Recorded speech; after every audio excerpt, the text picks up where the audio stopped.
चंद लफ्जों में छुपी है सबके दिल की बात। मैं दिखाऊं तुमको उर्दू शायरी की कायनात।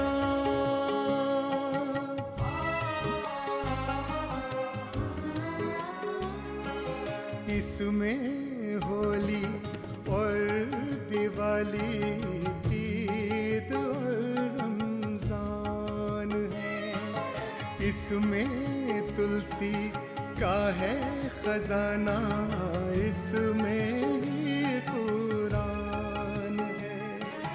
कृष्ण की लीला है इसमें, बांसुरी की तान है। सब धर्मों को मानने वाले रहते हैं यहाँ साथ। मैं दिखाऊं तुमको उर्दू शायरी की कायनात।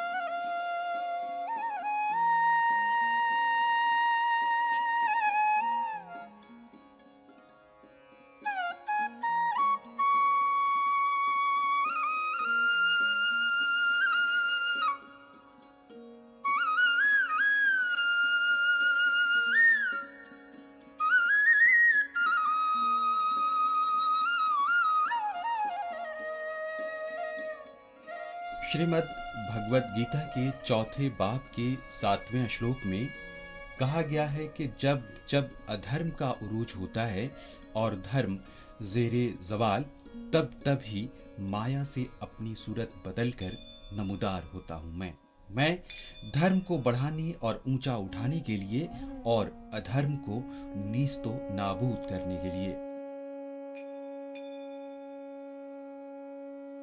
ये अल्फाज कृष्ण जी के माने जाते हैं, जो भगवान विष्णु के अवतार हैं।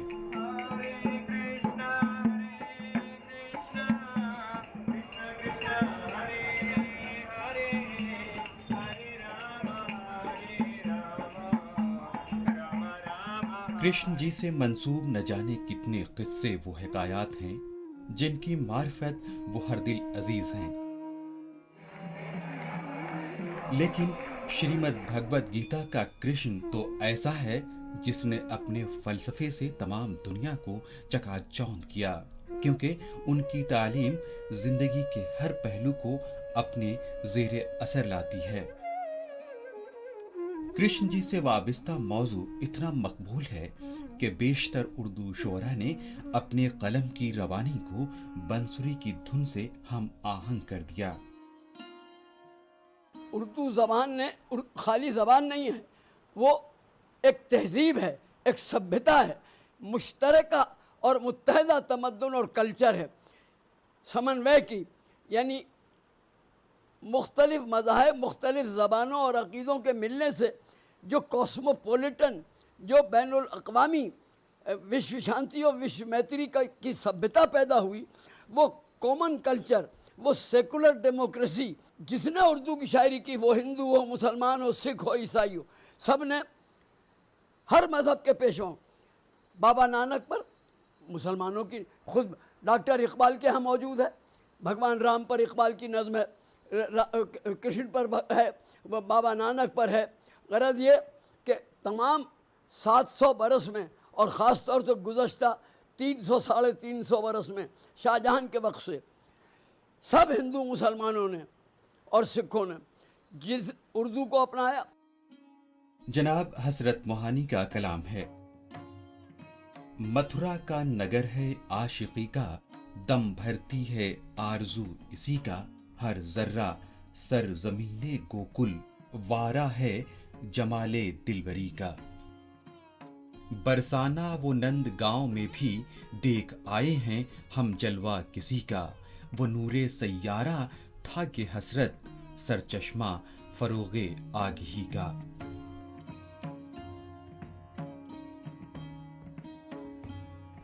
मथुरा, गोकुल, बरसाना व नंदगांव का जिक्र आया है तो वृंदावन की एक सुबह का भी जिक्र होना चाहिए। जनाब तिलोक चंद महरूम की जुबान से, किरणें जमुना से खेलती हैं, जुल्मत को परे धकेलती हैं, जमुना का लिबास मखमली है और मोतियों से लदी हुई है, जंगल के वो फूल आह खुदरू, भीनी भीनी वो उनकी खुशबू।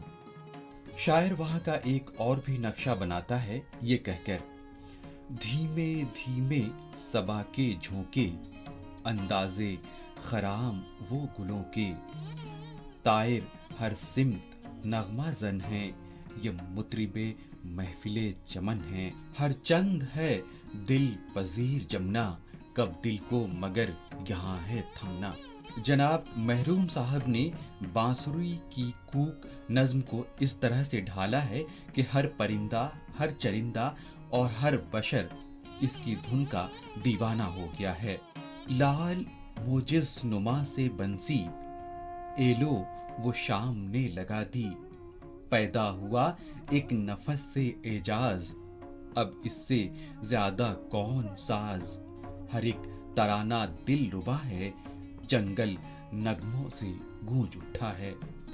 जनाब सीमाब अकबराबादी साहब भी इस बांसुरी की धुन के मुरीद हो गए और इस धुन में खोकर यूं कहने लगे, हुआ तुलू सितारों की दिलकशी लेकर, सुरूर आंख में नजरों में जिंदगी लेकर, फिजाए दहर में गाता फिरा वो प्रीत के गीत, निशात खेज वो सुकून रेज बांसुरी लेकर, जहाने कल्ब सरापा गुदाज बन ही गया, हर एक जर्रा मोहब्बत का साज बन ही गया।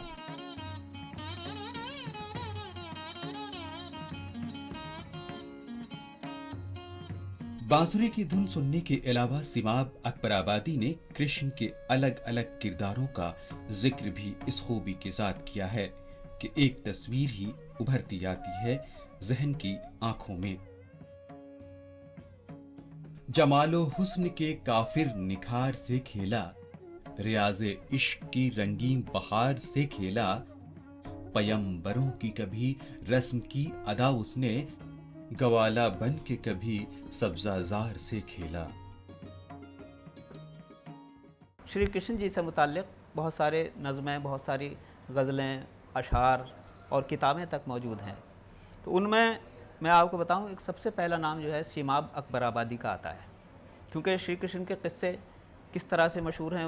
वो बांसुरी बजाते थे और नगमा उनका एक ख़ास एक वतीरा था, ख़ास अमल था कि बांसुरी बजाकर वो दूसरों को जो है मबहूत करते थे और जाकर गंगा में नहाते थे, अटखेलियाँ खेलते थे गोपियों के साथ, या फिर इस तरह से जंगल में और ग्वाला बन के गायों को चराते थे।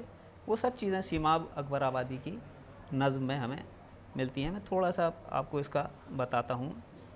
जहाने क़ल्ब सरापा गुदाज बन ही गया, उनकी पैदाइश से मुताल्लिक़ उन्होंने बयान किया, जहाँ ने क़ल्ब सरापा गुदाज बन ही गया, हर एक ज़र्रा मोहब्बत का साज बन ही गया। जनाब सीमाब अकबराबादी ये जताना चाहते हैं कि गीता का जिक्र किए बगैर कृष्ण के चाहने वाले कृष्ण की शख्सियत की रोशनी से महरूम रह जाएंगे। इसीलिए उन्होंने कहा, दिलों में रंग मोहब्बत का उस्तवार किया, सवादे हिंद को गीता से नगमाबार किया, जो राज कोशिशे नुतको जुबां से खुल न सका, वो राज अपनी निगाहों से आश्कार किया। जनाब निहाल साहब ने हौसलेगी और निडर होकर जिंदगी का सबक इस तरह से देना चाहा है। मौत के खतराते बातिल में न आना चाहिए, मौत से आंखें मिलाकर मुस्कुराना चाहिए, क्यों हरासा है फना से तू, फना कुछ भी नहीं, मौत एक नकले मकानी के सिवा कुछ भी नहीं। कृष्ण जी की बांसुरी ने तो अबुल असर जनाब हफीज जालंधरी को भी अपनी तरफ मुतवज्जह कर लिया और इसकी धुन की तमाजत को उन्होंने इस लहजे में महसूस किया। बांसुरी की लय नहीं है, आग है, और कोई शय नहीं है, आग है, प्रेम की ये आग चार सू लगाए जा, जलाए जा, जलाए जा, जलाए जा, काहन मेरी वाय नंद के महल, बांसुरी बजाए जा, बांसुरी बजाए जा। जनाब महरूम इस बात से वाकिफ हैं कि अवाम अपने आमाल से लापरवाह हैं और इस कमी को वो शिद्दत से यूं महसूस करते हैं। गर्म ये ज़ौक़े अमल आज वो सीनों में नहीं, क्या हुआ नूरे इरादत के जबीनों में नहीं, जो अमानत थी तेरी आज अमीनों में नहीं, बात तो अब तेरी महफिल के मकीनों में नहीं, फिर कभी हिंद में ऐ बांसुरी वाले आजा। शायर को एक तरफ जहां डर है वहां उसे उम्मीद भी है कि बांसुरी वाला हिंद की हालत सही कर देगा, इसीलिए दावतनामा है बांसुरी वाले को इस अंदाज में। एक जहां शाद है लेकिन तेरी इबारत नाशाद, पड़ती रहती है सदा कोई न कोई उफ्ताद, नाम लेवा तेरा करता है तुझी से फरियाद, आके फिर कर दे हमें खौफे फना से आजाद, फिर कभी हिंद में ऐ बांसुरी वाले आजा। श्री कृष्ण उन्वान की नज्म की मार्फत शायर के कानों में बांसुरी की आवाज यूं आई कि वो कह उठा, कानों में बांसुरी की आवाज आ रही है, गीता सुना रही है दिलकश पयाम तेरा। शायर का अकीदा है कि कृष्ण की बांसुरी की नवाओं ने असरे खुदी को मिटा दिया है। कृष्ण के पैगाम का हवाला देते हुए जनाब महरूम साहब तलकीन करते हैं हर फर्दो बशर को, फर्ज अदा अपना किए जा और न कर फिक्रे माल, तेरी बहबूदी का जामिन है रब्बे जुल जलाल। जनाब मलसियानी ने गीता के एक श्लोक का तर्जमा भी उर्दू जबान में किया है। उसकी मारिफत वो कृष्ण से अर्जुन को इस दुनिया की हकीकत से वाकिफ करवाते हुए कहते हैं, एक तमाशे के सिवा बज़्मे जहां कुछ भी नहीं, ये जमी कुछ भी नहीं, ये आसमां कुछ भी नहीं, मालो दौलत है फकत हिरसो हवस का शोबदा, पेशो कम कुछ भी नहीं, सूदो ज़ियां कुछ भी नहीं, ताजे शाही भी है धोखा, तख्ते शाही भी फरेब, सल्तनत कुछ भी नहीं, गंजे गिरा कुछ भी नहीं। कृष्ण की जो मुख्तलिफ रूप हैं, जैसे कृष्ण का बाल रूप है, तो बचपन के कृष्ण पर भी नज़में हैं, उनके नटखट होने का भी जिक्र है। कृष्ण जब आगे बढ़ते हैं, जवान होते हैं और जो रास लीलाएं रचाते हैं, उसका वर्णन या उसका बयान भी उर्दू शायरी में मिलता है। और जो कृष्ण का फ़लसफ़ियाना अंदाज़ है, जिसको बौद्धिक आप कहते हैं, यानी उनका जो फ़लसफ़ा है, जो वो अर्जुन को महाभारत के मैदान में या कुरुक्षेत्र के मैदान में देते हैं और जिसका जिक्र गीता में है, तो वो गीता का जो ज्ञान है, उस ज्ञान को भी शायरों ने मुख्तलिफ अंदाज से पेश किया है। कुछ तो बराह रास्त यानी कृष्ण पे नज़में लिखी गई हैं कि वो किस तरह की ज़िंदगी गुजारते थे, वो कैसे राम से मुख्तलिफ थे, कैसे उनके यहाँ वो एक ऐसा रूप था जो राम या दूसरे भगवानों के यहाँ नज़र नहीं आता है, तो इसलिए उनको नटखट, तो उसका भी जिक्र है। और कुछ जो गीता का उपदेश है, उस उपदेश को इनडायरेक्ट वे में शायरों ने पेश किया है। अब जंजीर की कड़ियों में एक और अनोखी कड़ी जुड़ती है। जयदेव जी के गीत गोविंद का तर्जमा जनाब विशेश्वर प्रसाद मुनव्वर लखनवी साहब ने ज़बान उर्दू में किया, जिसकी मार्फत उन्होंने कृष्ण और राधा की मुलाकात का जिक्र किया है। चंद सतूर में इजहार मोहब्बत कुछ इस तरह से निखर पाया है। मन हरन कृष्ण की थी कितनी सलोनी सूरत, जरो ज़ेवर से भरी नील कमल की सूरत। उनको राधा ने मोहब्बत की नजर से देखा, दिल रुबाई का सरापा थे जिधर से देखा। अब कृष्ण जी भी राधा की तारीफ में ये कहने लगे, राधे तुम हो कितनी राना, खत्म है तुम पर हुस्नो जमाल, बस मैं तुम्हारे अब तो मैं, दम भर करो मेरा ख्याल। जनाब दिल मोहम्मद ने गीता और उसकी तालीम के उन्वान से जो लिखा, उसमें खुदा निजात के 3 रास्ते यानी राह अमल, राह इश्को मोहब्बत और राह इरफा वगैरह पर रोशनी डाली है। 15वें बाब के 12वें श्लोक में भगवान कृष्ण अर्जुन को कहते हैं कि ये सूरज की ताबिश मेरा नूर है, जहां जिसके जलवों से मामूर है। अपनी खुदाई फितरत का जिक्र अर्जुन को इस तरह समझाया है कि ये मिट्टी, ये पानी, ये आग और हवा, ये आकाश दुनिया पे छाया हुआ, ये दानिश, ये दिल, ये ख्याले खुदी है, इन 8 हिस्सों में फितरत मेरी। ख्वाजा दिल मोहम्मद का कलम अब रूह की जानिब अपना रुख बदलता है और खुदाई लहजे में कहता है, अज़ल से थी मौजूद हस्ती मेरी, अज़ल से थी मौजूद हस्ती मेरी, बसाए हैं जिस आत्मा ने वजूद, वो कायम है, दायम है और बेहुदूद है। फानी बदन आत्मा लाजवाल, फिर अर्जुन है क्यों जंग में कीलो काल। तनासुख मौजू पर कहना लाजिम है, क्योंकि यहाँ गीता का नुक्ते नज़र इस्लामी नुक्ते नज़र से मुख्तलिफ है। गीता तस्लीम करती है कि बदलता है इंसान लिबासे कुहन, नया जामा करता है फिर ज़ेबेतन।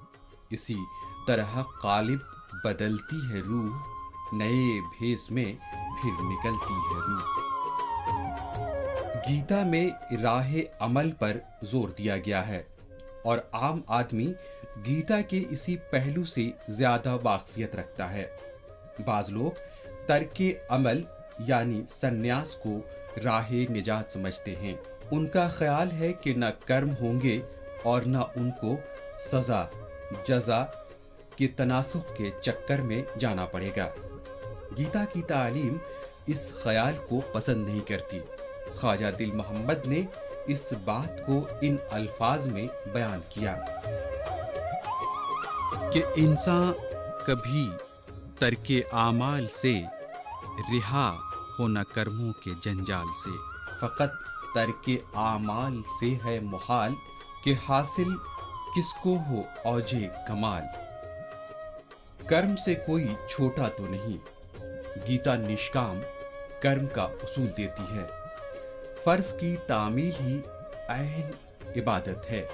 बाब 18 के 46वें श्लोक में कहा गया है, वही जात जिससे खुदाई हुई, जो सारे जहां पर है छाई हुई, उसी की परस्तिश है तामील फर्ज, है तकमील इंसान की तकमील फर्ज, जो है फर्ज तेरा कर इस पर अमल, के तर्के अमल से है बेहतर अमल। अमल छोड़ देने हुई तुझको तमाम, तो मुश्किल है तेरे बदन का कयाम। भक्ति मार्ग यानी राहे इश्को मोहब्बत पर भी कई एक श्लोकों की मार्फत रोशनी डाली गई है। तमाम तर तवज्जो परमात्मा के ध्यान में लगाने से ही भक्ति हासिल हो सकती है। जमा ध्यान मुझ में हो मुझ पर फिदा, तू कर योग मेरे लिए सर झुका। अगर योग में दिल लगाएगा तू, मैं मकसूद हूँ मुझको पाएगा तू। इंसानों की फितरत मुख्तलिफ होती है। किन्हीं के लिए कर्म योग है तो वो निष्काम कर्म करते हैं, किन्हीं को भक्ति योग और खालिस इबादत ही निजात दिलवाती है। लेकिन बाज लोग ज्ञान की मार्फत ही मार्फत इलाही को समझते हैं। ऐसे लोगों के लिए बेहतर है कि वो हकीकत ज़ाते बारी पर गौर करें, परमात्मा और आत्मा के राज को समझें, जो उनको मेराजे कमाल तक पहुंचाने के लिए काफी होगा। नजर आए जिस ज्ञान से परमला, हर एक में वही हस्तिये ला फना। जो कसरत में वहदत की पहचान है, तो ऐन सतगुण यही ज्ञान है। इख्तिताम पर चंद श्लोक सुनिए और अंदाजा लगाइए कि गीता किस किस्म के फौकुल बशर इंसान पैदा करना चाहती है। जो सुख से सुखी हो, न दुख से दुखी, न खौफ उसको आए न गुस्सा कभी, न जज्बों के जंजाल में आए वो, मुनी कायमुल अक्ल हिलाए वो। बुराई जो पहुँचे तो नाला न हो, भलाई जो पाए तो शादा न हो। किसी से ताल्लुक न उसको लगाव, यही कायमुल अक्ल का है निभाव।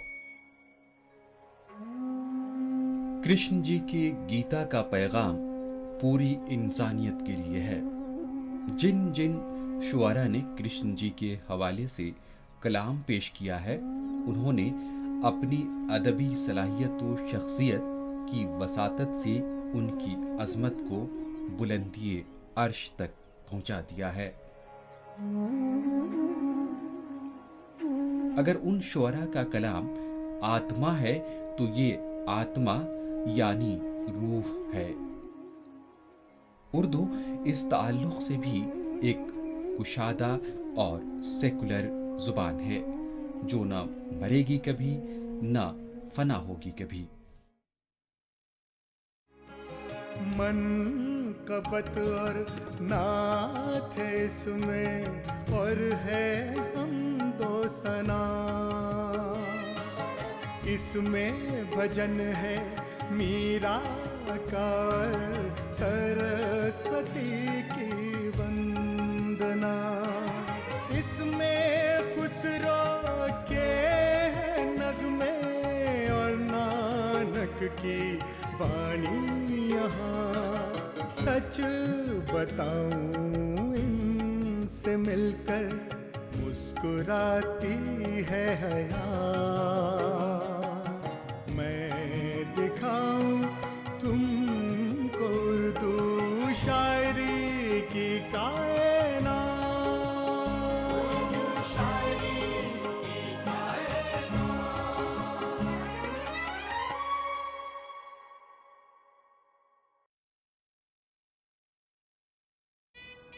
हनीमून के लिए कहाँ जाना है?